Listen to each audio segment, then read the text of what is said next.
సాగు చేస్తూ ఉంటాం. అలాగే చిన్నప్పటి నుంచి మన ప్రార్థనలోనే వాళ్ళని పెంచితే వాళ్ళు ఎదిగి పెద్దవారైనప్పుడు ప్రార్థనలోనే ఫలిస్తారు. మనం అది మానేసి చిన్నప్పటి నుంచి మానేసి పెద్ద ఎదిగిన తర్వాత ప్రార్థన చేసుకోమంటే వాళ్ళకి ఎలా వస్తుంది? రాదు. మొక్కై వంగనదే మానయ్యక వంగుతుంది అంటారా? వంగదు కదా. ఎప్పుడు కూడా మొక్కగా ఉన్నప్పుడే ఉండాలి.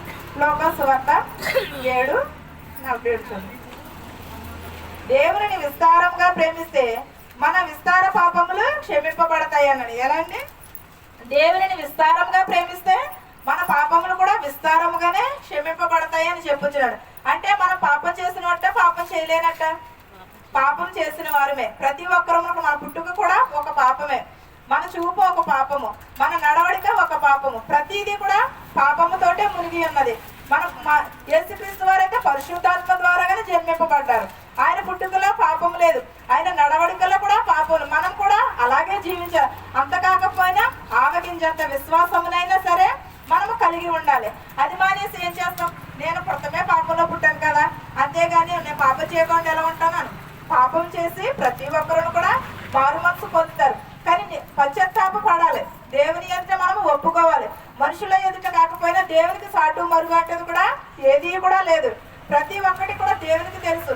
మన చీకట్లో చేసినా వెలుగులో చేసినా ఎక్కడ చేసినా కూడా దేవునికి తెలుసు. సమస్తమును కూడా చూస్తున్నాడు ఆయన. కానీ మనం అలాంటి వారు కొన్నే కప్పాలనుకుంటే మనం ఎలాగా? కాదు కదా. ఎంత మాత్రం కూడా మనము దేవుని విస్తారంగా ప్రేమిస్తే మన పాపములు కూడా విస్తారంగా క్షమింపబడతాయి అని చెప్పుతున్నాడు. అంటే మనం విస్తారంగా పాపములు చేసేస్తే అది దేవుడు క్షమించేస్తాను అంటున్నాడు కదా అని అనుకుంటున్నారు. ఏం కాదు. ప్రతి ఒక్కరమును కూడా పాపము తెలిసి చేసినా తెలియక చేసినా తప్పే. ఏదైనా సరే మన పాప జీవితమును విడిచిపెట్టాలి. ఎందుకంటే దేవుని రాజ్యం సమీపంలో ఉన్నది. ప్రతి ఒక్కరమును కూడా మారు మనసులు కలిగి ఉండాలి. దేవుని రాజ్యం ఏ నిమిషంలో ఎలాగ వచ్చినా కూడా ఎవరికి కూడా తెలియదు. ఇందాక భార్యని భర్త ఎలా నరికేశాడు?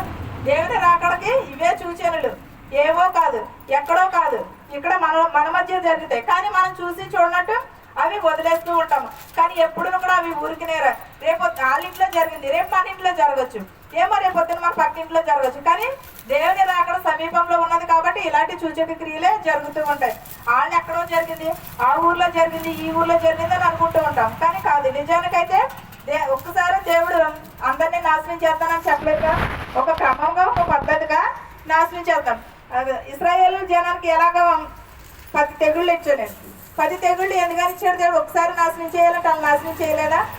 ఒక్కొక్క తెగులు ద్వారా ఒకవేళ ఈలోపు మారు మనసును కలిగి ఉంటారేమో, ఒకవేళ ఈలోపు దేవుని ఎరుగుతారేమో, నా వైపు చూస్తారేమో. కానీ మోషే కొండ మీదకి వెళ్ళి ఒక 10 రోజులు ప్రార్థన చేసేలోపు ఏం చేశారు?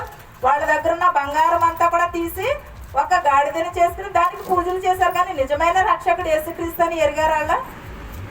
నిజమైన రక్షకుడు యేసుక్రీస్తు అని ఎవరైనా సరే వారు హృదయములు దేవుని వైపు త్రిప్పుకున్నారంట. మోషే రాలేదు, దేవుడు కూడా లేడని అనుకున్నారు. ఒక 10 రోజులకే దేవుడు లేకపోతే ఎంత సృష్టిని సృష్టించిన వాడు ఎలా ఉంటాడంటారా? అదే ఆ బంగారపు తోడ వచ్చి ఏదైనా చేస్తుందంటారా? అది మనం తయారు చేసిన దానికి మనము ప్రాధాన్యత ఇస్తున్నాం, కానీ దేవునికి ప్రాధాన్యత ఇవ్వట్లేదు. మనం ఎప్పుడు కూడా దేవునికి ప్రాధాన్యత. ఎందుకంటే సృష్టించిన వాడు ఆయన. మనలను మనం మట్టితో చేసిన ఆయన జీవాయువును మనకి ఊది ఉన్నాడు. అలాంటినప్పుడు మన పాపములు విస్తారంగా కూడా క్షమింపబడతాయి. కానీ విస్తారంగా క్షమింపబడతాయి కదా అని పాపం చేయమని కాదండి అర్థం. 1 కొరింథీ 8:3. మనం ఎప్పుడూ కూడా దేవునికి విధేయత కలిగి ఉండాలి, కానీ దేవునికి వ్యతిరేకంగా ఉండి ఏది కూడా చేయలేము. దేవుని విస్తారంగా ప్రేమిస్తే ఆయన మనలను కూడా ఒకడు దేవుని ప్రేమించిన ఎడల అతను దేవునికి